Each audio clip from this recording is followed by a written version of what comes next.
అత్త కంటే ఎక్కువ పోరుందండి ఆమెతో నాకు. ప్రతి విషయంలో అన్ని రకాలుగా సాధిస్తుంది. గర్వంగా చూసుకున్నాడు మా అత్తయ్య లేనందువల్ల, కానీ ఆమె నా మెడ మీదకి వచ్చి కూర్చుంటుందండి ప్రతిసారి. పుట్టిల్లు నేనే ఫస్ట్, నేనే ముందొచ్చాను, నువ్వే తర్వాత వచ్చావని అన్ని రకాలుగా సాధిస్తుందండి. కదమ్మా, ఎటువంటి సమస్యల వల్ల అమ్మాయికి 1 year లోనే విడాకులు అయిందమ్మా? హస్బెండ్ సతాయించేది, అందుకే వాళ్ళని పోరు పడలేక ఆమెను ఈ ఇంట్లోంచి వెళ్ళగొట్టేశారండి. ఆమెకు బ్రష్ పేస్ట్ పెట్టియడం నుంచి ఆమెకు నైట్ పడుకుంటే బ్లాంకెట్ పడుకునే వరకు ఆమె పర్సనల్ గా చేస్తాను. చేయవలసినటువంటి అవసరం లేదు. ఆ మాత్రం మీ భర్తకు అర్థం కాదమ్మా? అన్నయ్యతో సెంటిమెంట్ నాటకం ఆడి నన్ను కొట్టిపిస్తుంది సార్. శ్రవంతి, ఏంటి ఫోన్ చేసావు? ఎప్పుడు చేయండి? అన్నయ్య ఏమైనా పని ఉందా? నాకు బిస్కెట్ వేసుకున్నావు. నువ్వు చేస్తుంది తప్ప లేదా నువ్వు కరెక్ట్ చేస్తున్నావు అనేసరి నీకేమైనా అర్థం అవుతుందా? ఏమైంది నీకు? పిచ్చికి మాట్లాడుతున్నావు, తప్పు తప్పు ఉప్పు అని. నాకు అసలు ఏం మనసులు పట్టక నేను అందమైన జీవితం అనే ప్రోగ్రామ్ కి ఒక్కసారి మాట్లాడదామని నేను చేశాను. వాళ్ళెవరు మన గురించి మాట్లాడడానికి? ఇది మన సంసారం, వాళ్ళు ఎందుకు మాట్లాడుతున్నారు?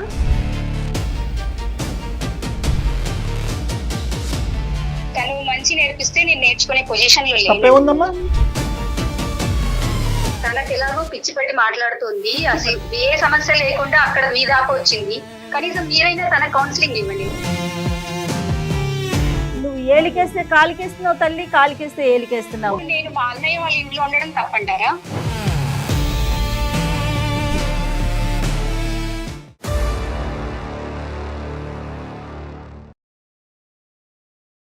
Anu's skin and hair clinic సమర్పించు అందమైన జీవితం కార్యక్రమానికి స్వాగతం.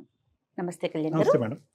సుప్రియ అనే ఒక అమ్మాయి మనకి మెయిల్ చేశారండి. సుప్రియ. సుప్రియ అన్నదమ్ములు, అక్క చెల్లెళ్ళు, ఈ రిలేషన్స్ ఎప్పటికీ విడదీయరాని బంధం ఏదన్నా ఉందంటే బ్లడ్ రిలేషన్. వన్స్ ఒకసారి పెళ్లిళ్ళు జరిగిపోయాక ఎవరి జీవితాలు వాళ్ళకు అంతే వచ్చాక కదా మేడం. ఇక్కడ కాస్త ప్రయారిటీస్ Yeah. మారుతాయి. బంధం తగ్గుతుందని నేను చెప్పట్లేదు, లేదు. బట్ ప్రయారిటీస్ అనేవి మారుతూ ఉంటాయి. అవును. సిచ్యువేషన్ తగినట్టుగా మార్పులు చేసుకుంటూ వెళ్ళాలి, అప్పుడే అవును. కదండి ముందుకు వెళ్తాం. కరెక్ట్. అంటే అలా చేసుకోలేక కన్ఫ్యూజ్ అయ్యి ఎటు బ్యాలెన్స్ చేసుకోలేక ఇబ్బంది పడుతున్న వాళ్ళు మన దాకా వచ్చారండి. ఒక సుప్రియ ఒక family. Okay madam. So Supriya అనే అమ్మాయి మనకి మెయిల్ చేశారండి. మేడం పూర్తి డీటెయిల్స్ తనే మాట్లాడతానండి. తప్పకుండా సార్ సుప్రియ కాల్ చేయండి. మాట్లాడండి. హలో, నేను అందమైన జీవితం నుంచి మాట్లాడుతున్నానండి. నా పేరు జయ, నాతో పాటు డాక్టర్ కళ్యాణ్ చక్రవర్తి గారు ఉన్నారు. ఒకసారి మాట్లాడతారా? మాట్లాడతాను మేడం. సరే. అదే, నమస్తే సార్. నమస్తే అమ్మా. మీరు ఏం చేస్తూ ఉంటారమ్మా? మీ సమస్య ఏంటి? సార్ నా పేరు సుప్రియ అండి. రైట్. మా హస్బెండ్ పేరు అరవింద్. అరవింద్ గారు. మా పెళ్ళై 4 సంవత్సరాలు అవుతుందండి. 4 years. 4 years. అతను ఏం అవునండి. చేస్తుంటాడమ్మా? ఆయన సాఫ్ట్వేర్ ఎంప్లాయ్. 2 సంవత్సరాల పాప ఉందండి నాకు. ఓ, మా అత్తయ్య గారు చనిపోయారు. మా మామయ్య గారు టీవీ పేషెంట్ అండి, రిటైర్డ్ ఎంప్లాయ్. ఓహోహో. అంటే మీ పెళ్లికి ముందే చనిపోయారమ్మా అత్తయ్య, లేదంటే పెళ్లి తర్వాత పెళ్లికి ముందే చనిపోయారండి. చనిపోయారు? అరవింద్ కి అన్నదమ్ములు, అక్క చెల్లెమ్మా? అండి ఒక చెల్లెలు ఉందండి. సమస్య అంతా చెల్లె గురించేనండి. అవునా? అంటే చెల్లె గురించి తప్పు చెప్పడం అని కాదు కదండి. నాకు అత్త లేదు కానీ అత్త కంటే ఎక్కువ పోరుందండి ఆమెతో నాకు. చెల్లెలంటే ఎవరికైనా రక్త సంబంధమే, ప్రేమనే, ఇష్టమే ఉంటది. ఆయన చూపించే ప్రేమ మూర్ఖత్వంగా ఉంటుంది. అది నాకు బ్యాడ్ చేస్తుంది. గర్వంగా చూసుకున్నాడు మా అత్తయ్య లేనందువల్ల, కానీ ఆమె నా మెడ మీదకి వచ్చి కూర్చుంటుందండి ప్రతిసారి. ప్రతి విషయంలో నన్ను చాలా బాధిస్తుందండి నిజంగా. తనకి పెళ్ళయిందమ్మా? ఎంత వయసున్న పిల్ల? ఆమెకు పెళ్ళైందండి. ఆమెకి 26 సంవత్సరాలు. 1 సంవత్సరం ఉన్నదండి వాళ్ళ అత్తగారింట్లో, డైవర్స్ తీసుకొని వచ్చేసిందండి. ఓ, డైవర్స్ అక్కడ అయిపోయింది. కూడా అవునండి. ప్రెసెంట్ మా ఇంట్లోనే ఉంటుంది. ప్రతి విషయంలో డామినేట్ చేస్తుంది. కాదమ్మా, అమ్మాయి విడాకులు అవటానికి అంత త్వరగా విడాకులు అవటానికి కారణం ఏంటమ్మా? అసలు ఎవరిని అర్థం చేసుకోదండి. ఆ అమ్మాయి చెప్పిందే వినాలి. నా పుట్టిల్లు నేనే ఫస్ట్, నేనే ముందొచ్చాను, నువ్వే తర్వాత వచ్చావని అన్ని రకాలుగా సాధిస్తదండి. అసలు నిజం చెప్పాలంటే నాకు అత్త లేదు, అత్త కంటే ఎక్కువ పోరండి ఈమెది. అక్కడ అత్తగారింట్లో కూడా ఇప్పుడు కూడా అదే అతను సమస్య. సతాయించేది, హస్బెండ్ సతాయించేది. అందుకే వాళ్ళు గయ్యాలి గంపండి ఒక్క విషయంలో చెప్పాలంటే. అదే అందుకే ఆమె పోరు పడలేక ఆమెను ఈ ఇంట్లోంచి వెళ్ళగొట్టేశారండి. కనీసం ఆ అమ్మాయి తన పర్సనల్ లైఫ్ కూడా పాడైపోయింది అని కూడా అనుకోవట్లేదండి. ఇప్పుడు ఇక్కడికి వచ్చి నన్ను సాధిస్తుందండి. ఏంటమ్మా దీని అంతటి కారణం ఏంటి? ముందుగా చెప్పాలంటే ఫస్ట్ ఆమెను గారాబం ఎక్కువ చేశాడండి మా హస్బెండ్ చాలా మంచివాడు మేడం. తన మీద నాకు ఏ కంప్లైంట్ లేదు. ఓకే. తన ఉన్న సిచ్యుయేషన్ ఏంటి అని అంటే ఇటు భార్య అటు చెల్లె. నేను తనకి చాలా రకాలుగా చెప్పి చూసాను, కానీ ఆయన చెల్లెని కదా, అమ్మ లేదు కదా, మనమే కదా ఉన్నది, నువ్వు అడ్జస్ట్ అయిపో అని అంటాడు. ఆమె వల్ల నన్ను చాలా సార్లు కొట్టాడు మేడం. అయ్యో, మీది లవ్ మ్యారేజ్ అరేంజ్డ్ మ్యారేజ్ అమ్మా? Arranged marriage. Arranged marriage. అప్పుడు ఎలా ఉండేవారమ్మా ఈ అమ్మాయి రాకముందు మీరు మీ హస్బెండ్? ఈ అమ్మాయి రాకముందు చాలా బాగున్నాము. ఈ అమ్మాయికి పెళ్లి కాకముందు కూడా ఆ అమ్మాయి బాగానే ఉంటుంది కదా, పెళ్ళైన తర్వాత వెళ్తుంది, సెట్ అవుతుంది అని అనుకున్నానండి. బాగా అంటే బాగా సాధిస్తుంది సార్, నేను చెప్పుకోలేకపోతున్నాను సార్. No, we understand అమ్మా, we understand your pain and we appreciate whatever is happening with you. అది మాకు అర్థం అవుతుంది. కొన్ని పూర్వాపరాలు మనం తెలుసుకోవాలమ్మా, ఎందుకంటే లోపం మీ సైడ్ ఏమన్నా ఉందా అనేది కూడా విశ్లేషించవలసిన బాధ్యత. ఎందుకంటే ఇద్దరు ఒకే వయసు ఉండేటటువంటి ఆడపిల్లలు, మీ ఇద్దరు 26-28 ఆల్మోస్ట్. మీ ఇద్దరి మధ్యన అలా అత్తగారు కోడల్లాగా మీ ఇద్దరి మధ్యన రైవలరీ రావడం అనేది దురదృష్టకరం. ఎప్పుడైనా కూడా మీ హస్బెండ్ గారు మీ ఇద్దరి మధ్యన ప్రైవేట్గా ఉన్నటువంటి సమయంలో, అవును మా చెల్లెలి యొక్క బుద్ధి అలాంటిదే, ఆ అమ్మాయి చిన్నపిల్లల మనస్తత్వం కాబట్టి కొద్ది సర్దుకుపో అనే విధంగా వాళ్ళ చెల్లి యొక్క తప్పుని ఎప్పుడన్నా నీ ఎదుర్కొంటే అంగీకరించారా? అలాగే చెప్పాడు సార్. అలా చెప్పడం వల్లనే ఆమె ఇంకా ఎక్కువ చేస్తుంది సార్. ఈ విషయం కనీసం అమ్మాయికి తెలియకుండా బాగుండేది, కానీ అన్నయ్యనే నాకు సపోర్ట్ చేస్తున్నాడు కదా అని చెప్పేసి ఆమె నెత్తి కూర్చుంటుందండి ప్రతి విషయంలో అండి. మీకు ఇప్పుడు మీరు అడిగారు సార్, ఇద్దరు ఒకటే ఏజ్ కదా, మరి ఎవరిది తప్పు నాకు తెలియాలి అని అంటే మీరు ఏంటి అన్నారు కదా సార్. చిన్న ఎగ్జాంపుల్ చెప్తాను సార్. నేను ఇంట్లో పనంతా నేనే చేస్తాను సార్. ఆమెకు బ్రష్ కు పేస్ట్ పెట్టియడం నుంచి ఆమెకు నైట్ పడుకుంటే బ్లాంకెట్ పడుకునే వరకు ఆమె పర్సనల్ గా చేస్తాను. ఇంట్లో వంట పని అయినా, బట్టలు తుక్కడమైనా, గిన్నెలు తోమడమైనా ప్రతి పని నేనే చేస్తాను. మా మామయ్య గారు పేషెంట్ కదా, తనని చూసుకోవాలి, మా హస్బెండ్ ని చూసుకోవాలి. ఇవన్నిటికీ నాకు ఏం బాధ లేదండి, నేను ఇది బాధ్యతగా భావిస్తాను. ఒక్కొక్కసారి లేట్ గా లేస్తుంది సార్. లేట్ గా లేచి ఆమె టిఫిన్ చేయకుండా బాక్స్ కూడా, లంచ్ బాక్స్ కూడా తీసుకోకుండా వెళ్ళిపోతుంది సార్. ఏంటమ్మా ఆఫీస్ జాబ్ చేస్తుందా తను? అవును మేడం, తను నర్సింగ్ గా చేస్తుంది. ఓకే. ఆఫీస్ కి వెళ్ళి తీసుకోకుండా మళ్ళీ వచ్చిన తర్వాత అన్నయ్య చూడు వదిన ఎట్లా చేస్తుంది, నాకు టిఫిన్ కూడా పెట్టలేదు, పొద్దున టిఫిన్ కూడా చేయకుండా, నాకు లంచ్ బాక్స్ కూడా పెట్టకుండా, నన్ను ఏం పట్టించుకుంటలేదు. ఆవిడే నర్స్ అమ్మా, ఇక్కడ నువ్వు ఆవిడకి సేవలు చేస్తే ఆవిడ వెళ్ళి పేషెంట్లకు సేవ చేస్తుందా? టూత్ బ్రష్ మీద పేస్ట్ పెట్టుకోలేదు ఆవిడ? నా భర్త ఒకటే మాట చెప్తాడు సార్, అమ్మ లేదు కదా, మనమే చూసుకోవాలి, తనకు ఇప్పుడు ఎక్కడ ఫ్యామిలీ లేదు. ఈ అమ్మాయి మొండితనం వల్ల, పిచ్చితనం వల్ల జీవితాన్ని పాడు చేసుకుని పరువు రోడ్డుకి వేస్తుంది అనేది ఎవరు కూడా అనట్లేదా? వీళ్ళెవరుని ఎవరు అనట్లేదు సార్. ఆమె పర్సనల్ లైఫ్ మీద కూడా టెన్షన్ లేదు సార్. భార్య అంటే ఎలా ఉండాలి అనేటటువంటి విధంగా నువ్వు ఉన్నావు, భర్త అంటే ఎలా ఉండాలనే విధంగా అతను ఉన్నాడు. ఈ రోజు ఈ అమ్మాయి మధ్యలో దూరి మీ ఇద్దరి మధ్యన చివాట్లు పెడుతుంది, గొడవలు పెడుతుంది అనేది ఆ మాత్రం ఇంగితం మీ ఆయనకి తెలియదమ్మా? ఏ చెల్లి నీ పని నువ్వు చూసుకో అని అంటున్నాడా? లేదంటే ఆ అమ్మాయి అక్కడ డైవర్స్ తీసుకుని ఇక్కడికి వచ్చి బాధపడుతుంది కాబట్టి ఆ అమ్మాయిని ఇంకా కాస్త పేషెంట్ గా చూడాలని అనుకుంటున్నాడా? ఆయనకు కూడా తెలుసు సార్, ఈ అమ్మాయి కొంచెం మొండిది, ఇది చెప్పిన మాట వినదు, తనకు కావాల్సిందే కావాలంటుంది, తన మనస్తత్వం తెలుసు సార్. నాకు కూడా చెల్లి లాంటిదే సార్. నేను ఇప్పుడు మీకు చెప్పడం కూడా ఏదో తన మీద నేను షికాయత్ చెప్పాలి, తనేదో చెడిపోవాలని చెప్పట్లేదు సార్. నేను కోరుకునేది ఒకటే సార్, ఆమె నా జీవితంలో డిస్టర్బ్ చేయొద్దు. తను మా ఇంట్లో ఉన్నా పర్వాలేదు సార్, కాకపోతే తను మంచిగా కలిసి ఉండాలి. నాకు కూడా ఒక చెల్లి లాంటిదే సార్, తను నాతో కలిసి ఉండాలి, మంచిగా ఉండాలని అనుకుంటున్నాను. నేను చేసే పనిలో ఆమె సహాయం చేయాలని కూడా నేను అనుకోవట్లేదు. చిన్న మాట సార్, సినిమాకి వెళ్తే నాకు ప్రైవసీ లేదు, మాతో వస్తా అంటుంది. గుడికి వెళ్తానంటే ప్రైవసీ లేదు. నాకు 2000 రూపాయల డ్రెస్ కొనుక్కుంటే ఆమెకు నాకు 2500 కావాలంటది. 2500 డ్రెస్ ఆమెకు నచ్చినా నచ్చకపోయినా కాస్ట్ చూస్తారు సార్. ఈమె కంటే నాకు ఎక్కువ ఉండాలి, వదిన కంటే నాకు ఎక్కువ ఉండాలి, ఈ అమ్మాయి పై చేయి ఉండాలి అన్నయ్య కళ్ళల్లో. సార్ ప్రతి విషయం సినిమాకి వెళ్ళినా కూడా అంతే సార్. ఈ సినిమా వెళ్ళాలి, ఆ సినిమా వెళ్ళాలని, ఏ సినిమా వెళ్దామని నా హస్బెండ్ నన్ను అడిగినా కూడా నేను ఏదైతే అడుగుతానో దానికి అపోజిట్ గా అడుగుతుంది సార్. ఇంకా ఇలా కూడా చెప్తుంది సార్, నా హస్బెండ్ తో ఉద్యోగం చేయకుండా ఇంట్లోనే ఉంటుంది అని చెప్పేసి ఇలా చెప్తుంది సార్. నేను ఉద్యోగానికి వెళ్తే నా పాపని ఎవరు చూస్తారు, మా మామయ్యని ఎవరు చూస్తారు? బిజినెస్ అమ్మా, తను చదువుకుంది, తను ఒక నర్స్ కింద పని చేసుకుంటుంది, నువ్వు ఇంట్లో పిల్లల్ని చూసుకుంటున్నావు, తప్పే ఉంది. అది బాక్స్ తీసుకెళ్లకుండా, కావాలని తీసుకెళ్లకుండా, తను తప్పు చేసి తను లేవకుండా, తను లేట్ చేసుకొని ఇంటికి వచ్చిన తర్వాత అన్న నాకు వదిన బాక్స్ కూడా పెట్టలేదు, టిఫిన్ కూడా పెట్టలేదు, నేను అంత భారం అయిపోయినా మీకు అని చెప్పేసి అన్నయ్యతోని సెంటిమెంట్ నాటకం అని నన్ను కొట్టిపిస్తుంది సార్. చాలా సార్లు ఇలా చేసింది. చెల్లి వైపు వేలెత్తి చూపెట్టాలా, లేదంటే అన్నయ్య వైపు నీ భర్త వైపు వేలెత్తి చూపెట్టాలమ్మా? ఏమ్మా ఇతనికి కామన్ సెన్స్ లేదా? మీరిద్దరు ఇష్టపడి పెళ్లి చేసుకున్నారు, ఒక ఒక ఒక ఆడపిల్లని కన్నారు. భార్యకి ఇచ్చేటటువంటి స్థానం చెల్లెలు వెనక్కి రావడంతో రివర్స్ యూటర్న్ తిరిగి చెల్లి వెనక్కి వస్తే భార్య స్థానం పోయినట్టేనమ్మా. ఇతని ఇంగితం ఏమైంది, ఇతని చదువు ఏమైంది, ఇతని సంధి ఏమైంది? ఎంతసేపు తన ఆడబడుచుని అనుకుంటుంది కానీ వీళ్ళ హస్బెండ్ చేసేది. ఇప్పుడు ఒకటి సింపుల్ పాయింట్ అమ్మా, ఈ రోజు నువ్వు గట్టిగా అంటే కనుక ఆడపిల్లకి తప్ప, లేదంటే చెప్పేటటువంటి వాళ్ళు లేకపోవటం అన్న. తల్లి లేదు, తల్లి చిన్న వయసులో చనిపోయింది. ఇద్దరు మగాళ్ళు, మంచం పట్టినటువంటి ఒక తండ్రి. బాధ్యత ఎవరిదమ్మా? తండ్రి బాధ్యత అయినా, అన్నయ్య బాధ్యత అయినా, ఒక మగాడు బాధ్యత అయినటువంటి అమ్మాయిని లైన్లో పెట్టవలసినటువంటి ఆలోచన అతనికి ఉండాలి. నెంబర్ 1. నెంబర్ 2, చెల్లింతే చెల్లింతే చెల్లింతే అని చెప్పి 3 సంవత్సరాల పాటు ప్రేమించినటువంటి ఒక భార్య కాకుండా పోయింది. ఆ అమ్మాయిని ఎక్కడ పెట్టాలో అక్కడ పెట్టుంటే ఎంత బాగుండేది. వీళ్ళు ఏదైతే పెళ్లికి ముందు తప్పు చేశారో, పెళ్లి తర్వాత ఆ అమ్మాయి విడాకులు తీసుకొచ్చి ఇక్కడ కూర్చున్న తర్వాత అదే తప్పు కంటిన్యూ అవుతుంది. రేపొద్దున మళ్ళీ ఇదే తత్వంతో మళ్ళీ పెళ్లి చేస్తాడు, ఇంకోటి బక్కర అవుతాడు. సో మీ భర్తను కూడా ఇక్కడ మాట్లాడాలమ్మా. ఇక్కడ వాస్తవానికి ఏంటంటే, ఆ అమ్మాయితో మాట్లాడమని చేసావా ఈరోజు ఈమెయిల్, లేదంటే మీ ఆయనతో మాట్లాడమని చేసావా మాకైతే తెలియదు. కానీ ఇక్కడ ఖచ్చితంగా list of people who should be trained. ఎలాగ ఈ అమ్మాయిని పెంచాలి, ఎలా ఈ అమ్మాయిని చూసుకోవాలి, లేదంటే ఈ అమ్మాయి ఒక ఉపద్రవం, కొంపలు ముంచేటటువంటి ఒక ఉపద్రవం, మీ కొంపను ముంచుతుంది, రేపొద్దున మళ్ళీ వెళ్ళి ఇంకో కొంపను ముంచుతుంది, అక్కడ కూడా విడాకులు అవుతుంది. తప్పుగా అనుకోకండి. ఈ మనస్తత్వం అనేది చాలా డేంజర్. ఆ మనస్తత్వాన్ని లైన్లో పెట్టవలసినటువంటి బాధ్యత మీ భర్త మీద ఉంది. దానికి ప్రధానంగా అమ్మో నాయనో అని మీ ఆయన భయపడటం ఆగితే అప్పుడు ఈ అమ్మాయిని సెట్ చేసుకోవచ్చు. మీ ఆయనది కూడా ఈక్వల్గా తప్పు ఉందని చెప్పడం నా ఉద్దేశం అమ్మ. తను ఇటు భార్యని చెప్పలేక, అటు చెల్లెని బుజ్జగించలేక, నువ్వు ప్రతిదానికి సర్దుకుని వెళ్ళిపోతున్నావు. మీ ఆయన రెచ్చిపోతున్నాడు. ఏమే ఇలా మాట్లాడతావు? వయసులో పెద్ద అయినటువంటి వదినతో ఇదేనా మాట్లాడేది?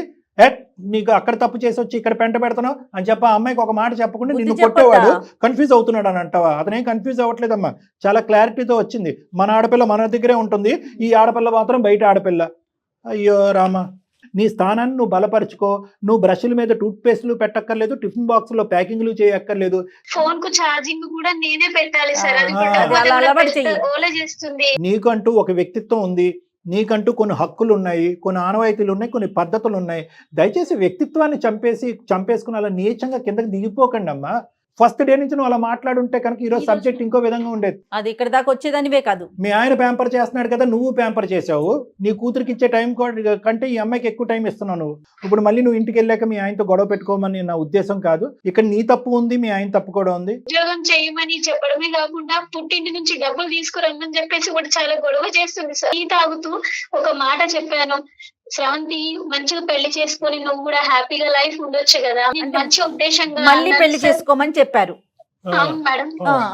అలా చెప్తే దాన్ని నువ్వెవతివి, నువ్వు నన్ను మళ్ళీ పెళ్లి చేసుకోమని చెప్పడానికి నువ్వేందా నాకు చెప్పేది, ఎన్ని రకాలుగా నువ్వు నీకు అసలు ఎంత మాట్లాడడానికి నీకు నోరెట్లు వచ్చింది అని సార్ నానా బూతులు తిట్టింది సార్. నాకు ఏ రకంగా చెప్పాలో కూడా నేను చెప్పలేకపోతున్నాను సార్ ఇంట్లో ఫోన్ లో. అమ్మాయికి బూతులు ఒకటే వచ్చేమో, ఏం నర్సింగ్ చేసిందో ఏం నర్సో నాకు అర్థం కావట్లేదు. సర్వీస్ చేస్తా ఉందో. అసలు సున్నితమైన స్వభావం ఉండాలి, ఒక మంచి మనసు ఉండాలి, అద్దం లాంటి మనసు ఉండాలి, కొండంత ఓపిక ఓర్పు ఉండాలి. ఏ క్వాలిటీ లేదా అమ్మాయిలో. ఆ అమ్మాయి ఏం జాబ్ చేస్తుందో, ఎలాంటి పేషెంట్లను తీసుకెళ్లి హింస పెడుతుందో అక్కడ హాస్పిటల్లో, ధనం అమ్మ అమ్మాయికి.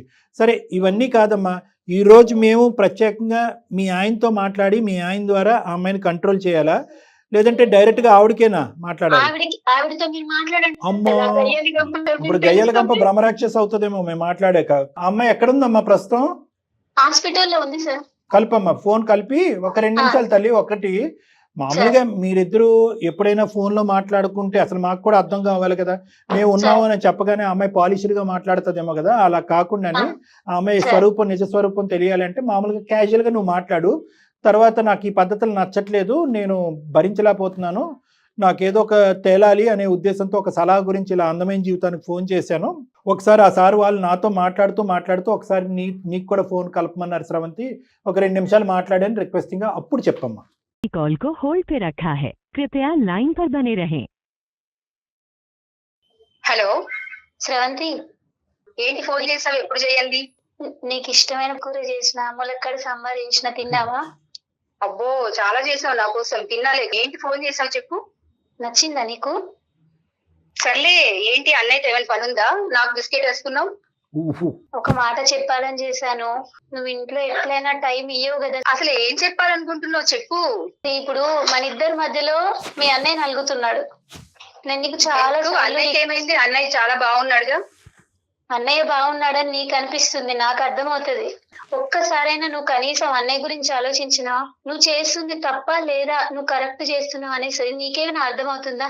ఏమైంది నీకు ఈ రోజుల్లో పిచ్చి మాట్లాడుతున్నావు, తప్పు తప్పు ఒప్పు అని? ఇప్పుడు అన్నయ్య సైలెంట్ గా ఉన్నాడంటే దాని అర్థము సంతోషంగా ఉన్నాడని కాదు శ్రవంతి. నీకు మా అనిపిస్తుంది అన్నయ్య శ్రవంతి, బాధంతా నీ వల్లే అసలు. నేను ఎంత సఫర్ అవుతున్నానని నీకైనా తెలుసు. సరే నువ్వు అది చెప్పకపోయినా పర్లేదు. మంచిగా ఉందాం శ్రవంతి, మంచిగా ఉండు శ్రవంతి ప్లీజ్. మంచిగా ఉండకుండా ఎలా ఉంటున్నాము? ఏం మాట్లాడుతున్నావు ఈ టైంలో ఫోన్ చేసి? నాకు అసలు ఏం మనసులు పట్టక నేను అందమైన జీవితం అనే ప్రోగ్రామ్ కి సార్ వాళ్ళు చెప్తుంటారు, అందరికి సలహాలు చెప్తారు, అందరి భవిష్యత్తు బాగుంది. నేను చూశాను, చాలా సార్లు చూశాను, రివ్యూస్ చూశాను, అన్ని రకాలుగా బాగుంది. ఒక్కసారి మాట్లాడదామని నేను చేశాను. వాళ్ళెవరు మన గురించి మాట్లాడడానికి? ఇది మన సంసారం, వాళ్ళు ఎందుకు మాట్లాడుతున్నారు? అది కాదు పాయింట్. శ్రవంతి, ఒక్కసారి నువ్వు మాట్లాడితే నీకు అర్థం అవుతుంది. ఒక్కసారి నువ్వు మాట్లాడంతే. అసలు ఇవన్నీ నువ్వు ఎలా చేస్తున్నావు? అసలు నీకు ఎవరు చెప్పారు ఇలా చేయమని? అలా చేయమని తనకి ఎవరో అంటే ఇప్పుడు చెప్పారు కదా. ఒకటమ్మా, ఎవరు శ్రవంతి, 1 మినిట్ అమ్మా, నువ్వు నర్సువి, నేను డాక్టర్ని. సో కాస్త మన ఇద్దరం ఒక లెవెల్లో మాట్లాడుకోవచ్చు మనం. ఓకే, మన ఇద్దరం మెడికల్ ప్రొఫెషనల్, మన అందరి మీద ఒక బాధ్యత ఉంటుంది. అందులో ప్రధానంగా ఉండవలసింది ఓపిక, ఓర్పు, సహనం అనేటటువంటిది. నీకు ఆ సహనం ఉంది. ఒక 2 నిమిషాలు ఒక సహనంతో నేను చెప్పేటటువంటి 2 మంచి మాటలు వింటామనే ఉద్దేశంతో ఈ స్వేచ్ఛను తీసుకుని నిన్ను మేము బ్యాక్గ్రౌండ్లో ఉండి ఆ అమ్మాయిని మాట్లాడమని చెప్పామమ్మా. తప్పైతే క్షమించు. ఒక్క చిన్న మాట అమ్మా, ఒక 5 నిమిషాలు మాట్లాడావు తల్లి. వదిన అనే మాట అనలేదేంటమ్మా? ఆవిడ మీ వదిన కాదా? అమ్మాయి 20 సార్లు శ్రవంతి ప్రేమ ఉన్నట్ట? నో అలా అనట్లేదు. జస్ట్ ఒక క్యాజువల్ డౌట్ నేను అడిగానమ్మా. అంటేనే ప్రేమ ఉన్నట్ట, లేకపోతే ప్రేమ కాదు. అట్లీస్ట్ వదిన అనాలి, లేదంటే సుప్రియ అనాలి.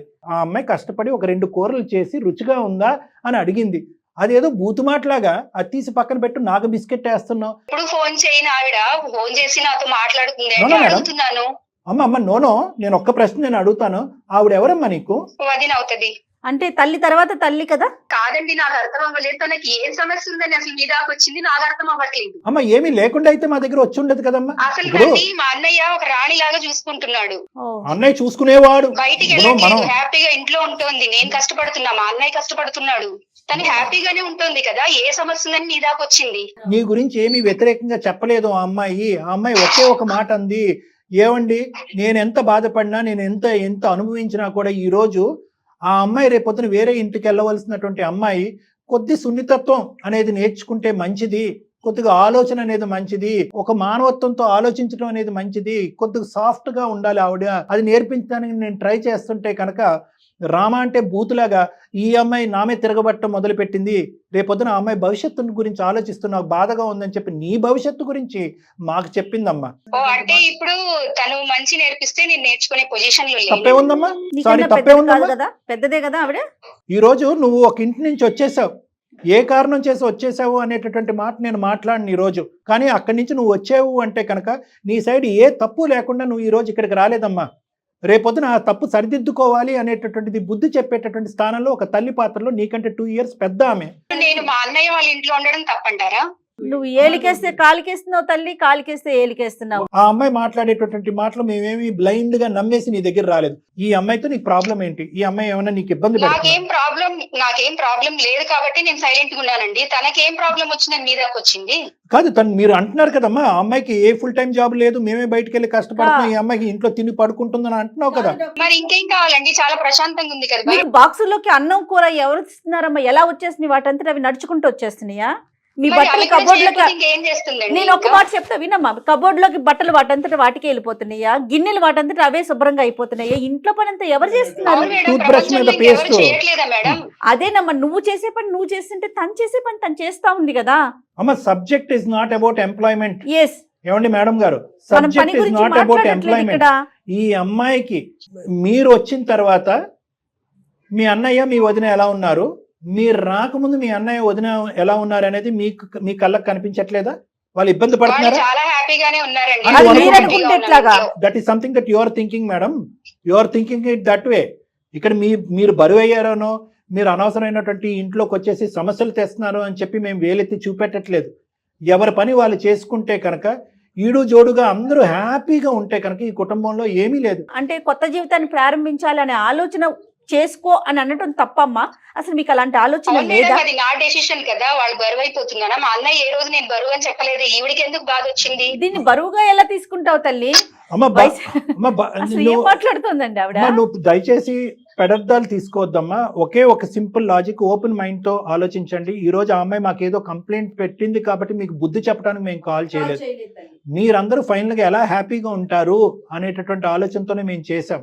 అమ్మ నీకు మీ వదినతో ఏమైనా ప్రాబ్లం ఉందంటే, నాకు మా వదినతో ఏ ప్రాబ్లం లేదో అని నువ్వు అన్నావు, అయినా కానీ గొడవలు అవుతున్నాయి. ఒకటి అర్థం చేసుకో అమ్మా, ఏ కారణం చేత అక్కడ వదిలేసి ఆ ఇల్లు వదిలేసి ఈ ఇంటికి వచ్చావు? అది ఎంత నీ పర్సనల్ అయినా కూడా మీ యొక్క వ్యక్తిత్వం, మీ ఆలోచన వల్ల, మీ తొందరపాటుతనం వల్ల కాదా అది డ్యామేజ్ అయింది ఆ మ్యారేజ్? నా ఒక్కదాని తప్పు ఉండదు కదండి. ఒక్కదాన్ని అనలే కదమ్మా. నేను ఇందాక ఏమన్నాను, ఆవగింజంత ఉండొచ్చు, 10% ఉండొచ్చు, 20% ఉండొచ్చు. ఆ 20% 10% సరిదిద్దుకోవాల్సినటువంటి బాధ్యత ఒక ఆడపిల్లగా నీ నెత్తి మీద ఉంది.